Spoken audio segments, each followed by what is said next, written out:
If there was any one tip I could give you that changed my academic life forever, it's this one. And I'll do your attention span a favor and I'll make this as quick as possible. And I guarantee you, there's no way that anybody would have told you about this tip before.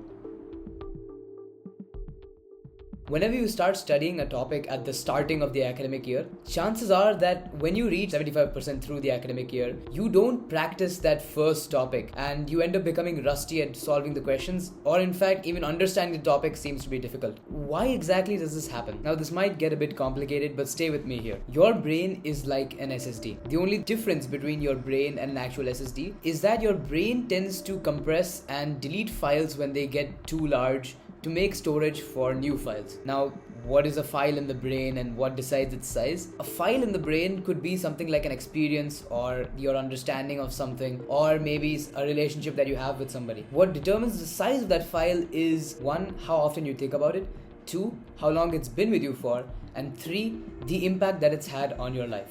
When your brain compresses these files, it's similar to how you compress a PDF file. If you've ever done that before, you notice that some of the essential details that are there in the PDF file tend to get lost while compressing it, or the quality of images might be reduced. Similarly, if you had some sort of understanding in a topic, but since a lot of time has passed since you've thought about that topic, your understanding of it might have been compressed, which means essential details about that understanding might have been lost. That is the reason why you get rusty or you fail to understand the topic as well as you did before. Now you might think, well, that sucks. How do I retain whatever information I have now to its fullest extent while being able to add more information with all the essential details that come with it? Well, in computers, what you would do if you had extra files would be to buy a hard drive. The same way here, you need a sort of hard drive where you can store extra files, and that exactly is a realization notebook. Now, if you thought that this part was too complex, now's your chance to actually go back and rewatch the entire part and then come back here. I'll give you 3, 2, 1. Now that you've rewatched that entire part, a realization notebook is a sort of hard drive for your brain where you can start writing down how you understand a certain topic. Some of you might be just saying that's literally just writing notes. But this is not like writing notes brainlessly.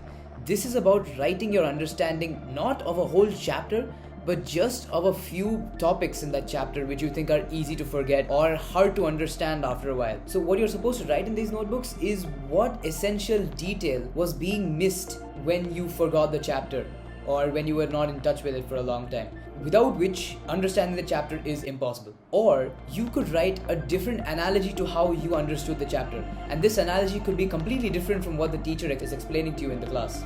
So now that you have your realization notebook, whenever you come back to the topic after half of the year or 3/4 of the year is over, you can go back through your realization notebook as a complete beginner in the topic and still be able to gain that understanding that you once had before. You know what? Why don't I give you an example? So here we have my physics notebook. If you open it to the middle, it just looks like any regular notebook, but the magic happens when you actually turn it around.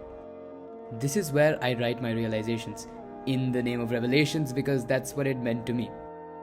So you can see the revelations that I've had. I've had 3 in the first page, and this third one is something special because that's the example we're going to be taking today. So let's say if I take the example of Coriolis force, where again it might go way ahead, but I promise by the end of the explanation it'll be much easier to understand, and that's the effect of the realization notebook. So let's say in a sphere like this one, the problem that comes here is with the direction of the velocity. So what I made is a simple to understand explanation. Let's say if you have a student at a very high end institution, like let's say IIT Bombay or something. Let's say from IIT Bombay he was shifted over to some tier 3 university. His momentum would have been much higher. Now if I relate it back to this case, let's say if you're going from the equator to somewhere near the poles where the momentum is lesser. So from a high institute to a slightly lower end institute. If your momentum is conserved, the guy that was coming from IIT Bombay to some tier 3 university will be performing much better than the other people at the university, which means he will be ahead. Similarly, the direction here also will be ahead. Now this can be taken in the same way as well, that if there's somebody from a lower end university that goes to a top-notch university, he will not be able to keep up with the momentum that is followed at that university,